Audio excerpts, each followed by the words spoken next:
అన్నమాచార్య సంకీర్తనలను ప్రచారమే లక్ష్యంగా అన్నమాచార్య సంకీర్తన ప్రచార సమితిని ఏర్పాటు చేయడం జరిగిందని సమితి వ్యవస్థాపకులు డాక్టర్ పురుషోత్తమాచార్యులు తెలిపారు.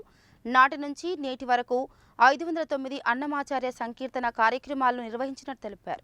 గురువారం రాత్రి స్థానిక రామగిరిలోని శ్రీ సీతారామచంద్ర స్వామి దేవాలయ ఆవరణలో శ్రీ అన్నమాచార్య సంకీర్తన ప్రచార సమితి ఆధ్వర్యంలో 509వ అన్నమాచార్య సంకీర్తన కార్యక్రమం నిర్వహించారు. ఈ కార్యక్రమంలో టి ఆంజనేయులు ఆచార్య ఉత్తమ్ సంకీర్తన గానం చేయగా, వయోలిన్ సహకారం దూదిపాల శ్రీనివాస్ శర్మ, తబలా జయప్రకాష్, రిథమ్స్ సహకారం భిక్షం అందించగా, వ్యాఖ్యాతగా ఎం శ్రీనివాస్ వ్యవహరించారు. అన్నమాచార్య సంకీర్తన ప్రచార సమితి వ్యవస్థాపకులు డాక్టర్ పురుషోత్తమాచార్యులు మాట్లాడుతూ, అన్నమాచార్య సంకీర్తనలు ప్రచారం చేసేందుకే ఈ సమితిని ఏర్పాటు చేయడం జరిగిందని తెలిపారు. సంస్థ ఏర్పాటు నుండి నేటి వరకు 509 సంకీర్తన కార్యక్రమాలు నిర్వహించడం జరిగిందని చెప్పారు.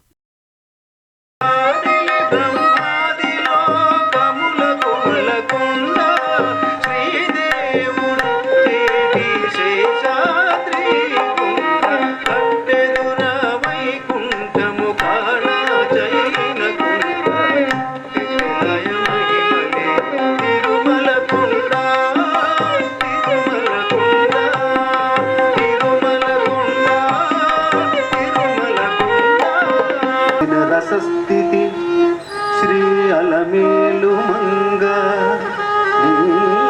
మక్కువ జిక్కి మాటల భ్రమంతగులై కలవంత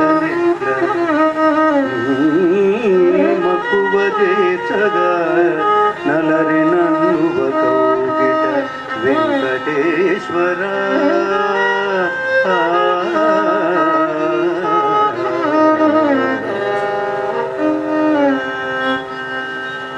అలమేలమంగ ఎలాంటిది? పదును పట్టి దాంట్లో చక్కెర నుంచి రూపొందిస్తే ఎలా ఉంటుందో అలమేలమంగ అలా ఉంది. అలమేలమంగని ఇంత గొప్ప వర్ణన ఎవరైనా చేశారా? ఆధునిక కాలంలో కూడా ఎవరు చేయలేదు. అంతటి అలమేలుమంగ నీ మక్కువ జిక్కి మాటల భ్రమలో పడిపోయింది. అంత అందగత్తి అయినటువంటి అలమేలుమంగ, అంత తెలివిగలది కూడాను, జానతనం ఉన్నది కూడాను. అలాంటి ఆవిడ నీ మక్కువ జిక్కి నీ మక్కువ నీ ప్రేమలో పడది. ఈ పద్యంలో మనం కనిపిస్తుంది. అలమేలుమంగ చక్కదనంబు రాసి పోసినట్టుగా గొప్ప అందగత్తె. నును సానలను పట్టిన పూటమ్ములో చక్కెర నుంచి చేసిన రసస్థితి.